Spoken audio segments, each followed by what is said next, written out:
What up, YouTube? You already know, Big Lou tapping back in. What it do? Big Lou, NFZR2, baby. First, check it. First time coming to the channel. You highly appreciate it if you sub, like, and share the channel with your family, friends, folks, peoples, buddies, pals, amigos, and like us, Puerto Ricanos, Boricuas, woo, like us, Puerto Ricanos, Boricuas, Jibaritos, and Portorros, panas, paya. Damn, I got tongue twisted between Jibaritos and Portorros. Wow. Anyways, hey, just goes to show everybody ain't perfect. Or excuse me, nobody's perfect. So, anyways, you do that by selecting the subscribe button, which is the black button on the should be somewhere in the right corner, underneath right side, underneath the picture of the video. And you select subscribe, then you hit the bell notification, and then you select all. And by doing that, you'll be informed each and every time that a pre-recorded video like this one is dropped. A shorts, which I usually showcase my bulls, my XL American Bully female Daisy Queen, aka Daisy La Azula, or my double XL American Bully Campeón del Mundo, aka Champ. And so that's part of this channel as well. We talk about a wide variety of topics. I've done some collabing with other channels, and I've spoke to a couple guys from a couple different channels that I'm looking forward to doing some collaborating with shortly here, very shortly here on the live stream. And then also doing something with Carlos, my fellow no fly zone Rican brother, that he jumped on the live with us the other day, and I plan on figuring out a date to do something with him as well on some hip hop culture stuff. And so looking to build the channel, from the grassroots, so to speak, right? Just from doing the work, you got to have the trifecta when you're dropping videos, in my opinion. So you got to be able to do the live streams, the pre-records, and the shorts. It's very important because if you're missing on one of those three, the trifecta, like I call them, it's going to damage, not so much damage, but it's going to keep you from catching the algorithm better. And so I was, the more you drop, the more YouTube's going to start including you in, throwing your videos out there, like in feeds and stuff, so it helps out. It, definitely helps out. And then sometimes, you might drop something that's only 6 seconds, 5 seconds, 8 seconds, and, you end up getting 10, 12,000 views off it. Now, that don't sound like a lot to most people, but 10, 12,000 views when you're only, when you only had at different times, I've had a couple hundred subscribers. Right now, I'm at 2,700, almost 2,800, but it's not computing to views and not watch hours because majority of it is from the shorts. And so I don't know if people are selecting subscribe without hitting, the bell notification and selecting all or whatever's going on there. Nonetheless, not complaining, still going to keep pushing forward. And like that sheriff of Bear County said, which is San Antonio, Texas area, right? He said, cuando luchamos, si ganamos. Or cuando luchamos, ganamos, which means if we fight, we win. Just, something plain, something simple like that.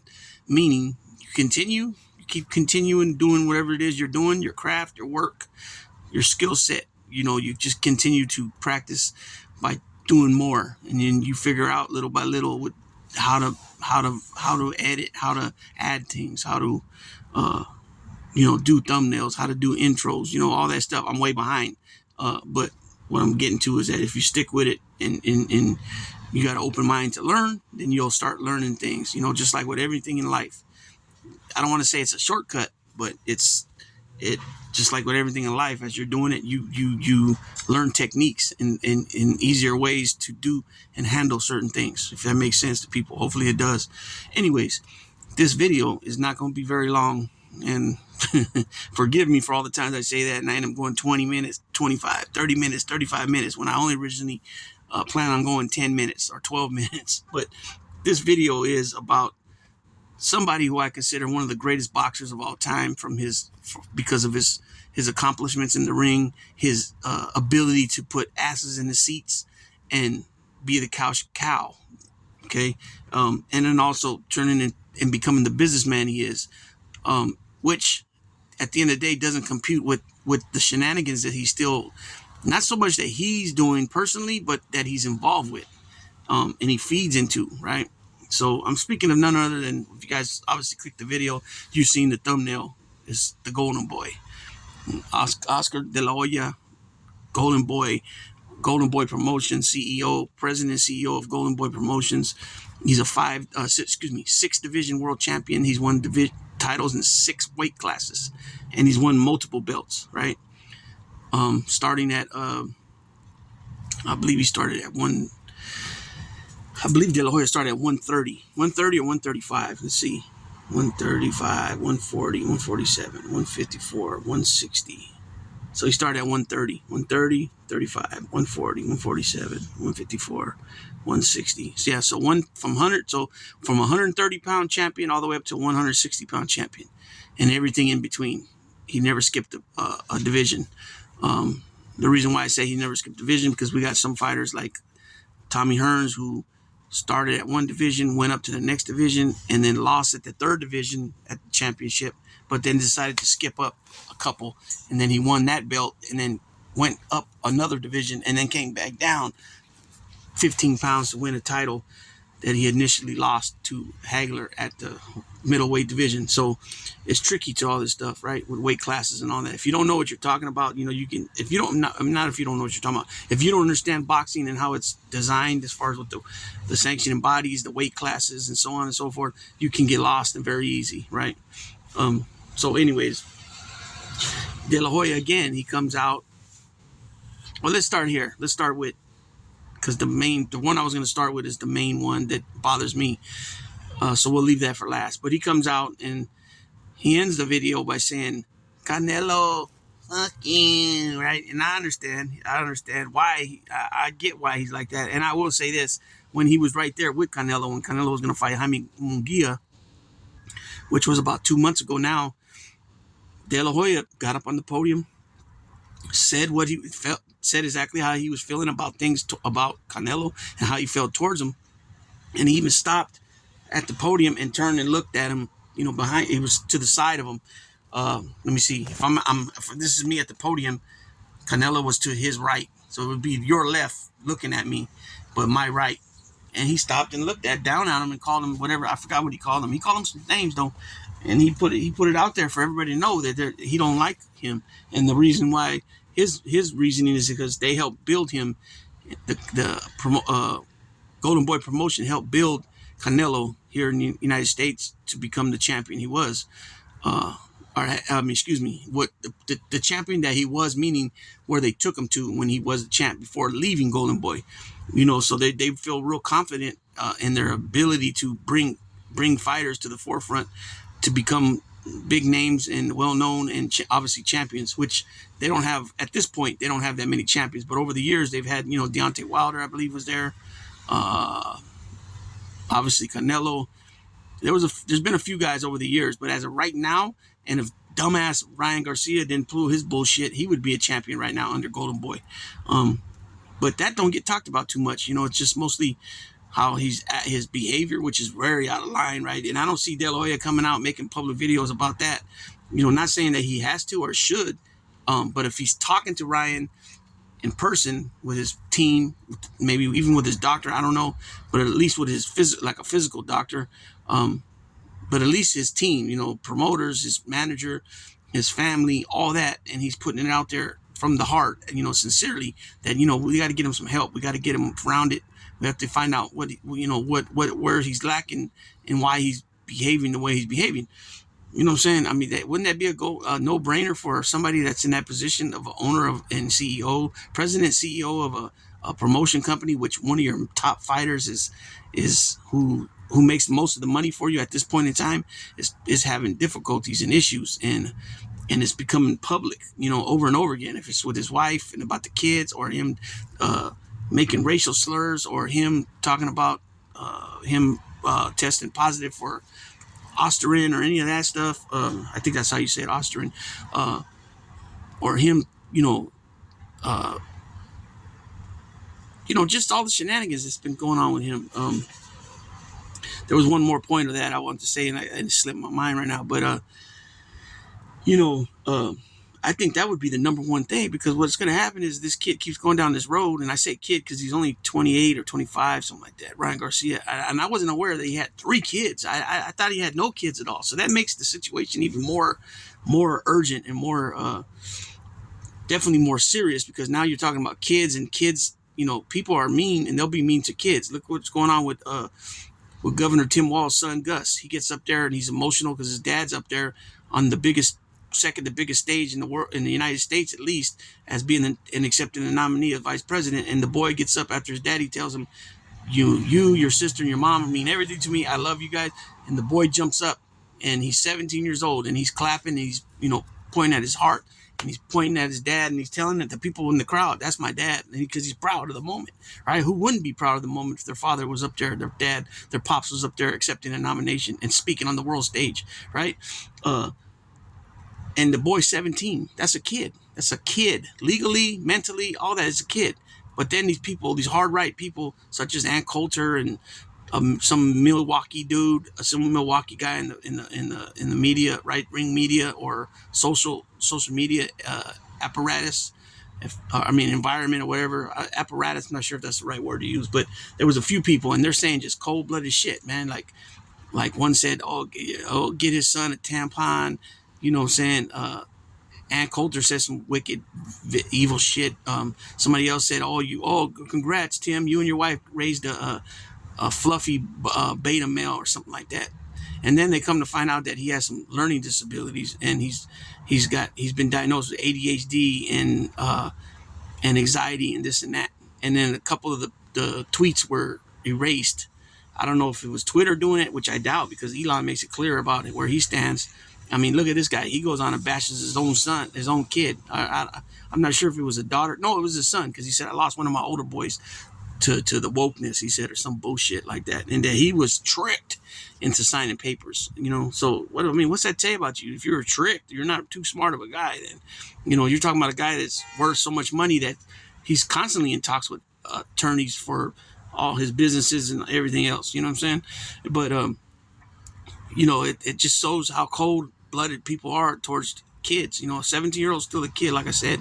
And so these people erase these tweets. So I said all that to say this, that, Ryan Garcia having 3 kids, just for the fact that he's a Trump supporter, a lot of people are not in their right minds that are real sick when it comes to this stuff, that will go after people's kids because of that reason alone.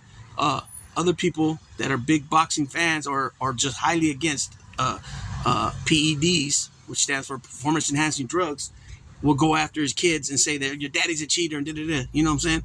There's a lot of people that mentally upstairs, they have no morals or no integrity and any decency to them to be going after kids because of who their parents are or who they're related to.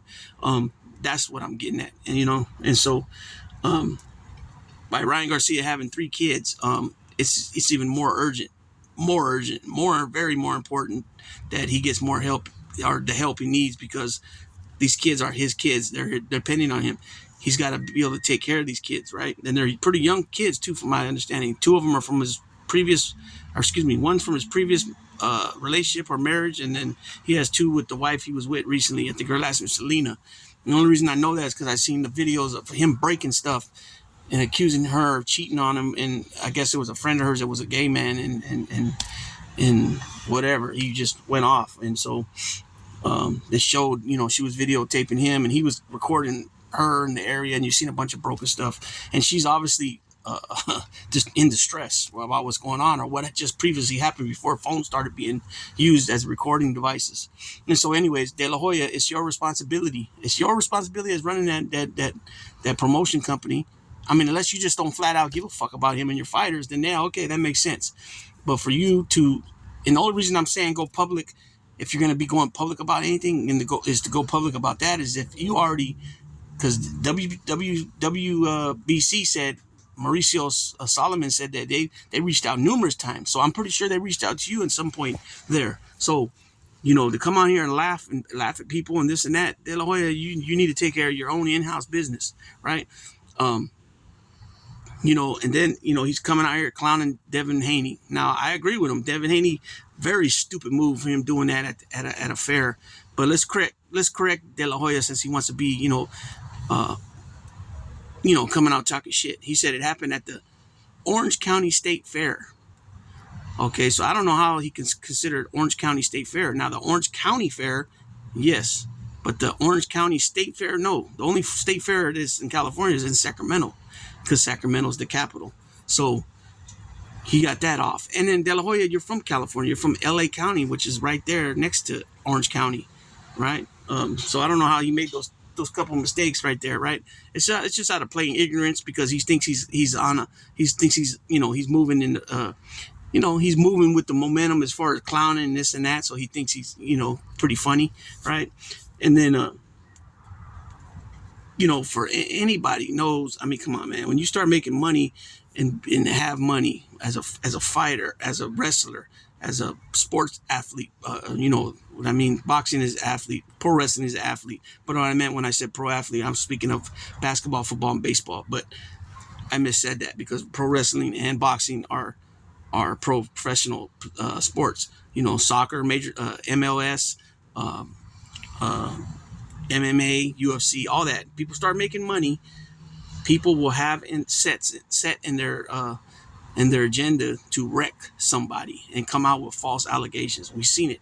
I don't know how many times over. And we also seen where they really do it with Cosby, R. Kelly. Tupac went to prison for it. Mike Tyson went to prison for it. So don't get me wrong. I look at Mike Tyson a lot different, and I look at Tupac a lot different. Back then I was young. I didn't really know. Now, when I mean back then, I'm talking about 92, 93. He wasn't accused of that yet. It was after he went, just before, when he went to prison, and just before he went with death row. But still, I wasn't aware of what happened, or any of that. That was 1996. He got killed. I was barely turning 18 that year, and he got killed before I turned 18. So when he went to prison and all that, I think that was 96, 95 or so. So I wasn't aware, and a lot of the people I grew up with, we weren't schooled like that yet on that note. We were schooled, but on different things. We weren't schooled yet on what weirdos were and what weirdos did. And Mike Tyson, Lawrence Taylor, it goes on, right? A lot of people over the years, Harvey Weinstein, you got Jeffrey Epstein, you got this clown, Donald Trump. There's a lot of people, man, that's been involved with some pretty raunchy shit, right? Big Ben, Roethlisberger, Kobe Bryant, right?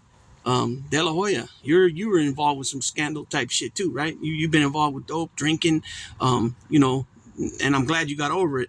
But you also brought up, and the only reason I'm bringing this up because you brought it up. You said, Berlanga reposted something about the pictures of you and your fucking and your little fishnet and all that. You said, bro, that was 20 years ago.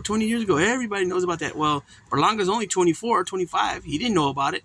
You know what I'm saying? This is fresh stuff to him. So somebody just told him this. So nonetheless, Oscar, it's still funny looking. It's still funny looking that a world boxing champion would be indulging in wearing some fishnet type shit to what? Let your balls air out, or what? Let your booty hole air out, or what's up with that? It's weird anyways.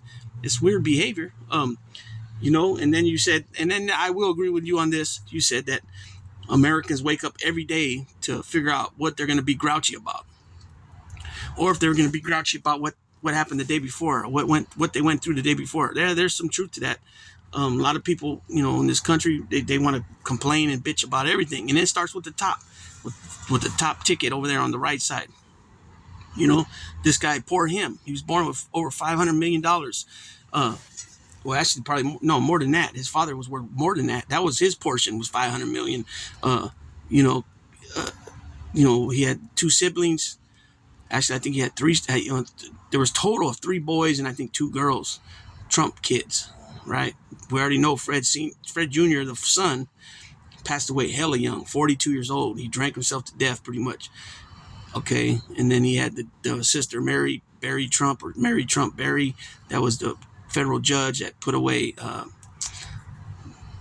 She was on the bench when what's the name got put away for the life sentence. The skinny guy, what they call him, the tall skinny guy, or Bobby Manna, man, my mind went blank. So Bobby Manna is currently like 92 years old. He's still locked up, been locked up since 88, I believe it was, 87 or 88. He's 91 or 92 years old. He's got all kinds of health problems. They even did a compassionate release and went back in front of Donald Trump's sister, and she turned it down. This was about 4 years ago, 5 years ago, and she denied it. You know what I mean? Now she's passed, and Bobby Mann is still in there with, like I said, with a bunch of health problems, and he's nowhere in the. They don't need him to run what's going on in New York. So they need to let this guy go home. So, anyways, he also had a brother, Robert Trump. He's passed, and Robert was younger than Donald, and I think Robert had. Don't quote me on this, but I think he had problems with dementia.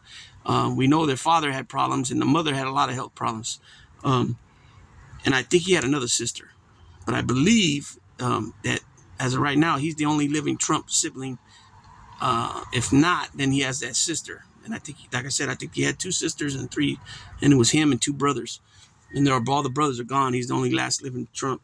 But we got Mary Trump and Fred III that has enlightened us and opened us to some of the things of the Trump family. So, anyways, De La Hoya. What I can't get over about this guy is that he had a great boxing career, right? He's one of the best, in my opinion, especially during that era. He's one of the best, right? You're talking about, like I said, a guy that went from first start winning the gold medal in '92 Barcelona Olympics, turning pro, being a star on the rise in professional boxing.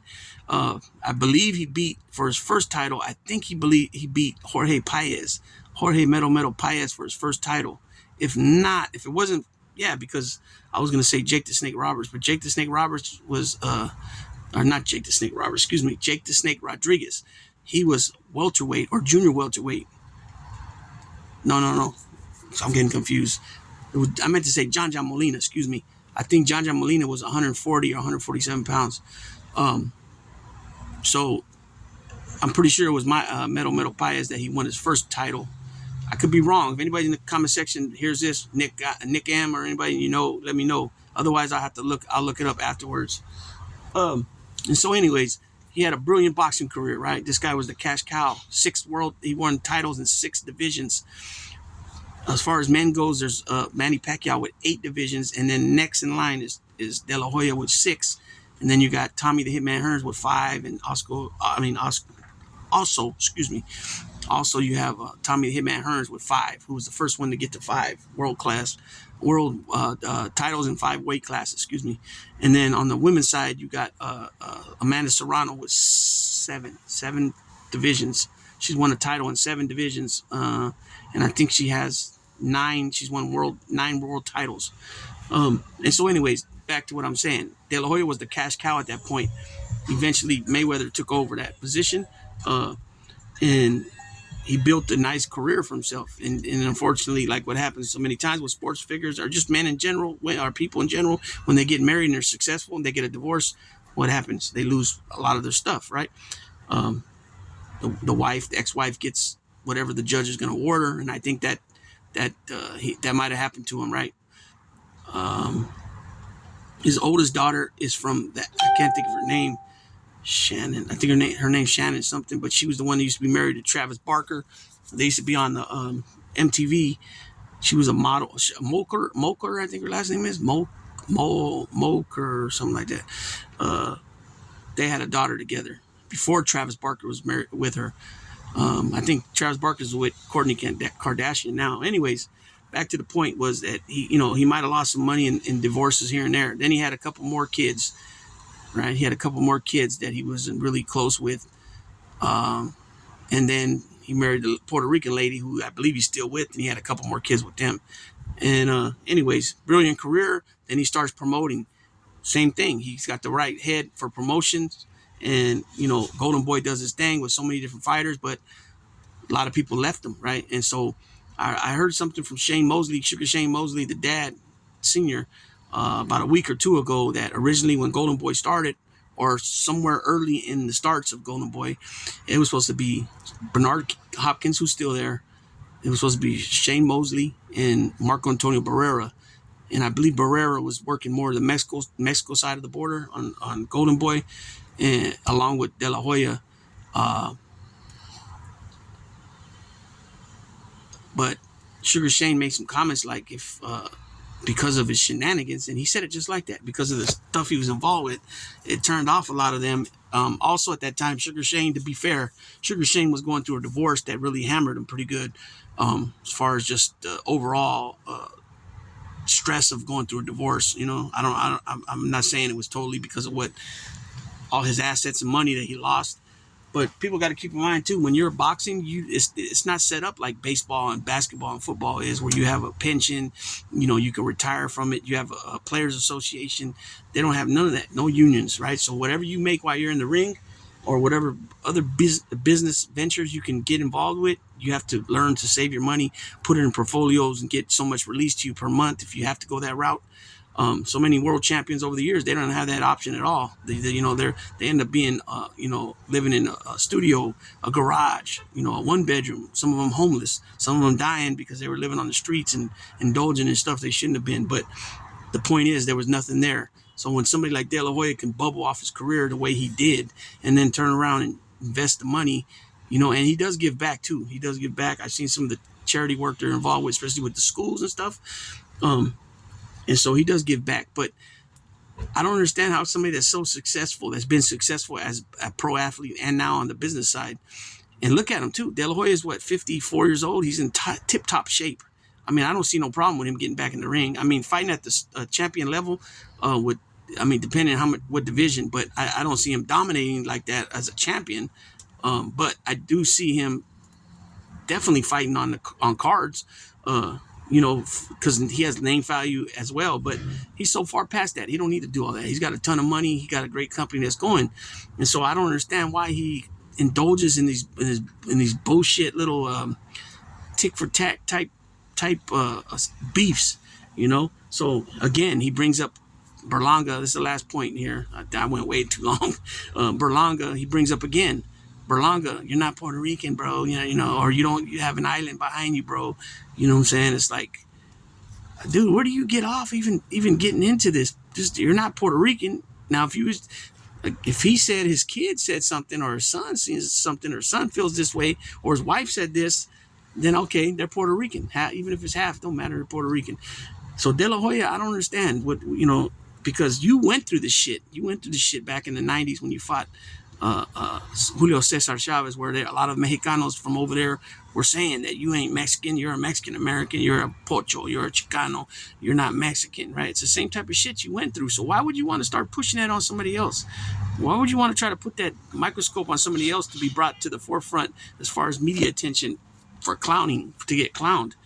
Because the other part about that too is fucked up, is that us Puerto Ricans and us Mexicans, or whoever it is of Latin descent, and I'm including Italians and I'm including Portuguese in that too, they're not looked at the same by the people from the motherland. You know what I'm saying? And you know this. So, I mean, why would you? Because you had a personal thing with this, a situation with this. So why would you do that? I don't understand. Why you do it? It's pretty chicken shit if you ask me.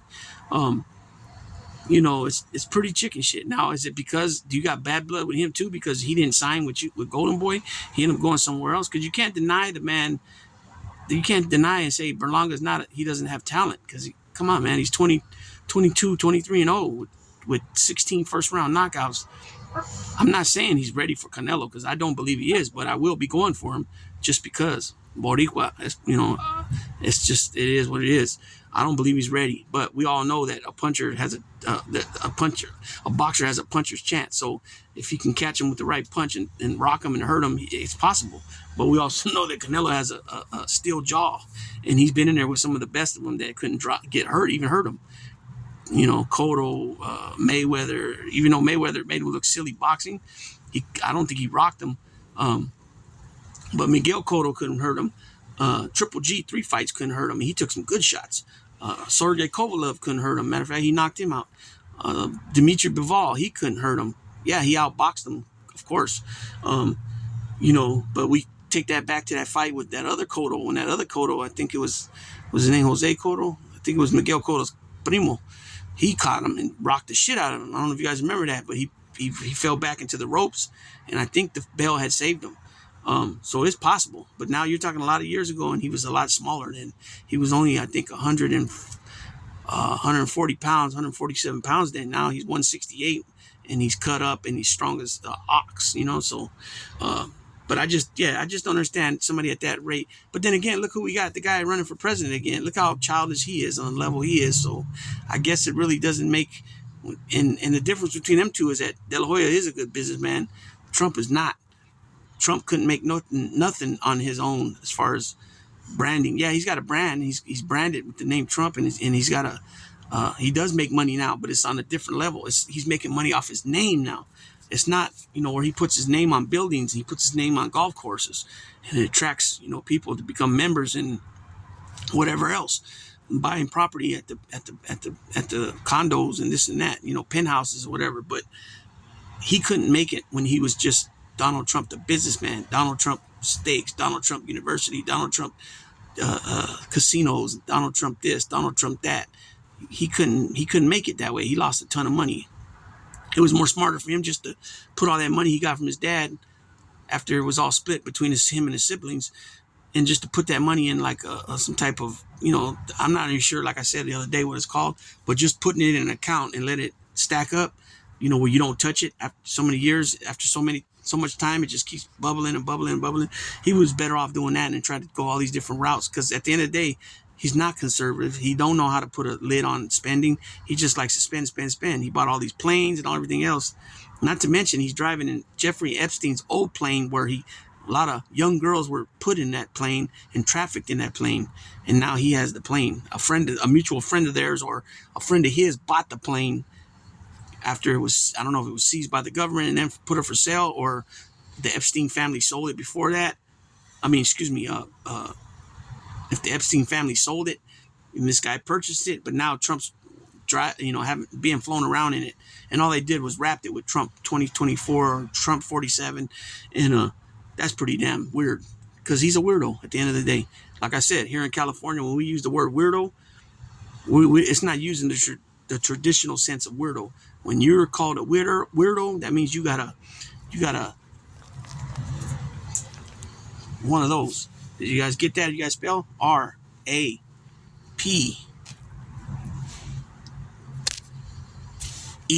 right?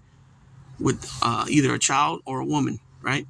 And even against a man, it's still the same thing. And it's just being weird, and it's a weirdo, and that's exactly what he is. So with that being said, I'm gonna go ahead and shut this video down. 32 minutes. I was only gonna go 12 minutes, man. But it's hard when it's so hard when they make it so easy. And what I mean by that is, De La Hoya comes out here, clap back Thursday. We're back, peoples. Nothing much happened in boxing, so let me take it this way. And and he's coming with some weird stuff, talking about him and his wife went out dancing, and he likes to wear tangas, and what the fuck? I mean, do your thing, Oscar, but I mean, come on, man. I mean, you like to wear tangas? Why? Because it goes, what? Because it goes up your cookie, up your donut? What? Porque? I mean, I don't get it. Le gusta por qué? Te gusta por qué? Why you like it? Why you like it?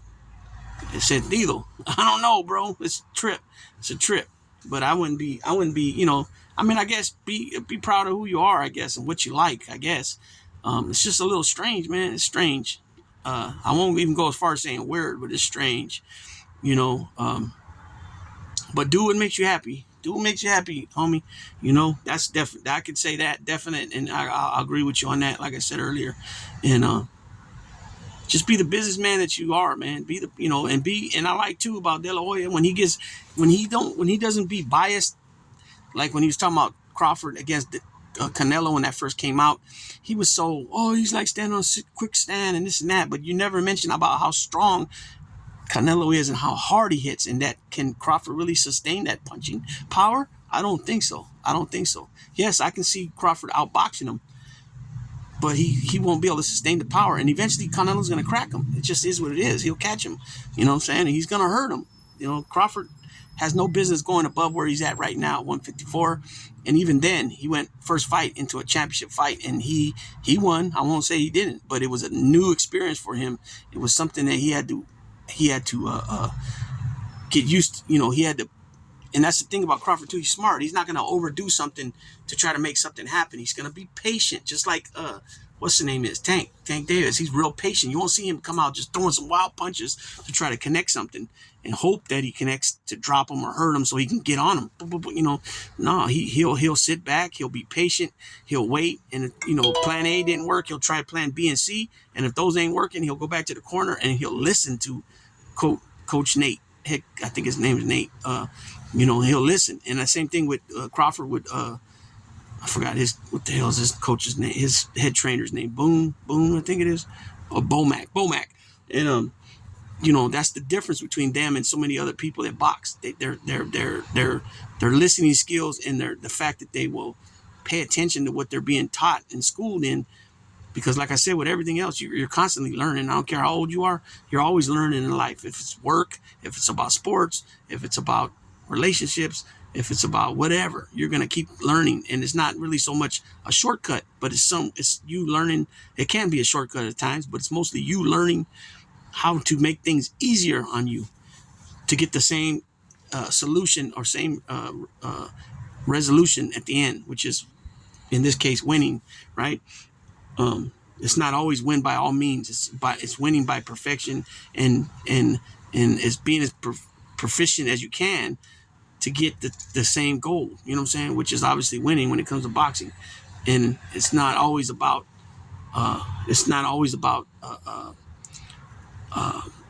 saying the right thing that people want to hear or handling things the way people want you to do it, when they actually at the end of the day have no more than just being a fan of the craft of boxing.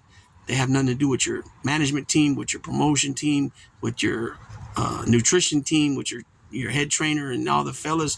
None of that. So people need to stop being so personal with people on certain issues and keep it 100. And what I mean by that is keep it 100. Keep your interest, what you have in the fight. If it's because you're a fight fan and that's you like this guy or you like that guy or you just like boxing, period. Don't let it blur the lines where you got to get personal and all that. Remember, I did a video the other day on sportsmanship, and I think sportsmanship is very important, especially as a pro athlete, when you have all these kids that wanted, like me, when I was a little kid, I wanted to be a baseball player. I wanted to be a pro baseball player. I wanted to be Jose Canseco. And like I said before, when I looked at these other players, even though Darryl Strawberry and Eric Davis was my favorite player in baseball at that time, Darryl Strawberry was a close, I want to say Canseco was 2, but Darryl Strawberry was 3 at that time. But who do I look like more? Who looks like me more? Who looks more like my family? Jose Canseco. So I looked up to him big time, right? Andres Galarraga, same thing, you know, Rafael Palmeiro, you know, and then just Juan Gonzalez came, and then Ruben Sierra and Bernie Williams, all these dudes were Puerto Rican, and it was like seeing all these pro players from my same bloodline was like, oh, wow, nice, you know what I'm saying?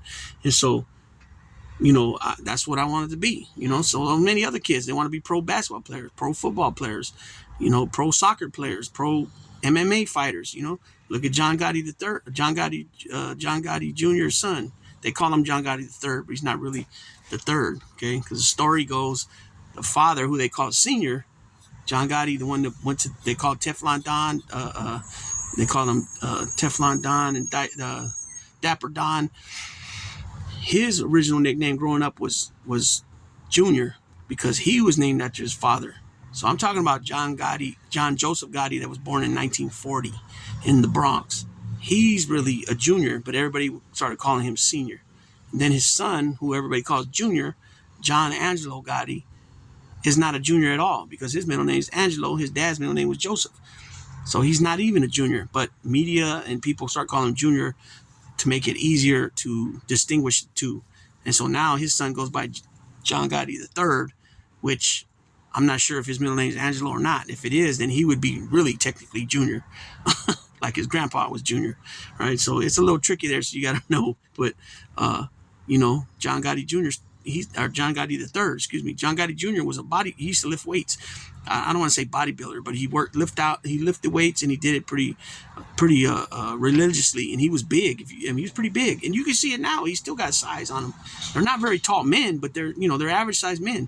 You know, 5'8", 5'9", maybe 5'10", but you can see that he's got, and you can tell that John Gotti who they call John Gotti Jr., John Angelo Gotti, is he still works out. You can see it. You know, you can see the memory and the muscle and all that on him. And when he was younger, he was bigger, and you can see that too. Especially some pictures where he's holding an umbrella for his dad and he's walking his dad to the car. You can see how big he was. And so, you know, he had his own inspirations as a kid. He was in military school, right? Just like Donald Trump, the same one, matter of fact. You know, so, you know, then his kid grew up and wanted to fight. And look at him, he's fighting now. So, you know, it just depends on who it is and what they wanted to do, right? Some kids want to be a lawyer. Some kids want to be a doctor. Some kids want to be an astronaut. Some kids want to be a veterinarian. Some kids want to be a school teacher. You know, that's the thing. The beauty about growing up here is that there's a multitude of things you can do, you know, do things you can do, things you can learn, things you can become, and then want to change to something else.